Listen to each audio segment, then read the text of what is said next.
It begins with a bit of discomfort and soon becomes a pressing sensation that's impossible to ignore. Finally, it's all you can think about, and out of sheer desperation, you go on a hunt for a bathroom until... Humans should urinate at least 4 to 6 times a day, but occasionally, the pressures of modern life forces us to clench and hold it in. How bad is this habit, and how long can our bodies withstand it?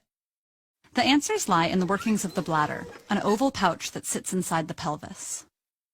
Surrounding this structure are several other organs that together make up the whole urinary system.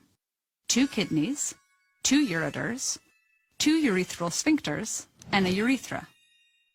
Constantly trickling down from the kidneys is the yellowish liquid known as urine.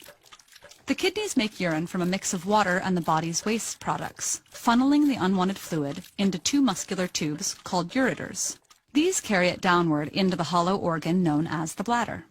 This organ's muscular wall is made of tissue called detrusor muscle, which relaxes as the bladder fills, allowing it to inflate like a balloon. As the bladder gets full, the detrusor contracts. The internal urethral sphincter automatically and involuntarily opens, and the urine is released. Whooshing downwards, the fluid enters the urethra and stops short at the external urethral sphincter. This works like a tap. When you want to delay urinating, you keep the sphincter closed. When you want to release it, you can voluntarily open the floodgates. But how do you sense your bladder's fullness so you know when to pee? Inside the layers of detrusor muscles are millions of stretch receptors that get triggered as the bladder fills. They send signals along your nerves to the sacral region in your spinal cord. A reflex signal travels back to your bladder, making the detrusor muscle contract slightly and increasing the bladder's pressure so you're aware that it's filling up. Simultaneously, the internal urethral sphincter opens. This is called the micturition reflex.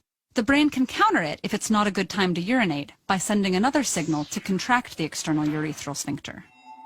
With about 150 to 200 milliliters of urine inside of it, the bladder's muscular wall is stretched enough for you to sense that there's urine within. At about 400 to 500 milliliters, the pressure becomes uncomfortable. The bladder can go on stretching, but only to a point. Above 1,000 milliliters, it may burst. Most people would lose bladder control before this happens, but in very rare cases, such as when a person can't sense the need to urinate, the pouch can rupture painfully, requiring surgery to fix. But under normal circumstances, your decision to urinate stops the brain's signal to the external urethral sphincter, causing it to relax and the bladder to empty. The external urethral sphincter is one of the muscles of the pelvic floor, and it provides support to the urethra and bladder neck. It's lucky we have these pelvic floor muscles, because placing pressure on the system by coughing, sneezing, laughing, or jumping could cause bladder leakage.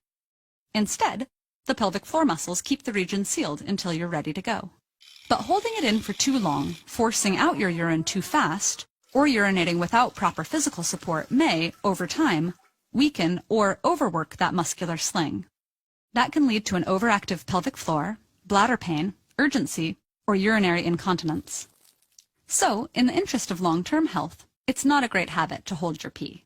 But in the short term at least, your body and brain have got you covered, so you can conveniently choose your moment of sweet release.